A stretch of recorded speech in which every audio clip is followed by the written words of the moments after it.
Now time for some business. In our first story, the Bank of Ghana is working to increase the minimum capital that every commercial bank must have in order to operate in Ghana. This is one of the several measures the regulator is considering as it looks at ways to limit the number of banks in operations and improve their financial position. So what could be the impact of this action on banks and even your deposit? George Ravi has more in this report. Joy Business is learning that the move has been influenced by the increasing number of requests from commercial banks to be granted waivers to finance certain projects in the country beyond a fraction of their minimum capital.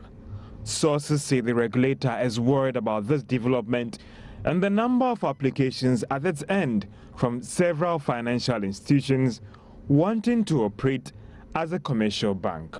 Joy Business understands the minimum capital could be increased to about 300 million Ghana cedis from the current 120 million Ghana cedis for existing ones, with the exception of those banks that have been granted waivers to still operate with 60 million cedis. Joy Business is learning that the action will be implemented after extensive deliberations with all stakeholders in the industry.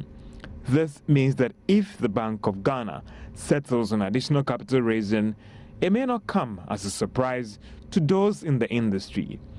Sources say, unlike previous instances where the central bank just signaled its intention to increase the capital, this time round it appears the regulator is serious about it.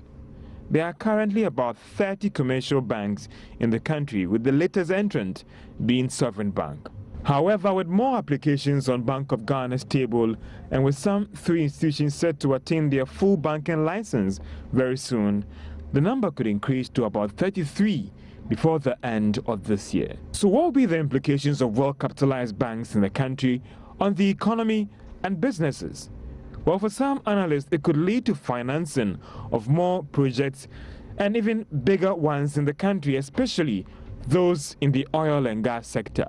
It could also force most of these banks to increase credit to individuals and businesses. The capital increase, if it happens, might also lead to some expansion drive by some of the banks into new areas in Ghana and even to other West African countries, just like what happened in Nigeria some time ago, which resulted in a lot of banks from that country coming to Ghana. This could lead to more employment opportunities in the industry for graduates coming out of our universities as the banks strive for more personnel to aid their growth. And that was a Business Desk report there. And government complete pilot tendering process for a 20-megawatt solar project as part of efforts to increase Ghana's renewable energy solutions. As the government has announced completing a pilot tendering process for a 20-megawatt solar project. The initiative forms part of the measures by the Ministry of Energy and its allied agencies toward the adoption of cost-effective energy solutions in addressing the country's energy challenges. The ministry has rolled out a roof solar project to install about 20,000 solar panels on some selected residential facilities by the end of the year. Speaking at the opening ceremony of the second Ghana Renewable Energy Fair, which opened at the Accra International Conference Center today, Deputy Minister for Finance Mona Korte said the ministry will soon commence negotiations with recommended bidders. I am happy to announce that the Ministry of Power, in collaboration with the Energy Commission, the Ministry of Finance, and the Ghana Grid Company, Northern Electric Distribution Company, NEDCO, and the ECG, Electricity Company of Ghana, with support from the German Development Corporation, GIZ, have successfully conducted the pilot 20-megawatt solar PV tender. The rationale is to accelerate the increase of renewable energy generation capacity to achieve price reduction in electricity. The recommended bidders would be invited for negotiation shortly. Templates and lessons from the first tender offer would be used to guide future power procurement in Ghana.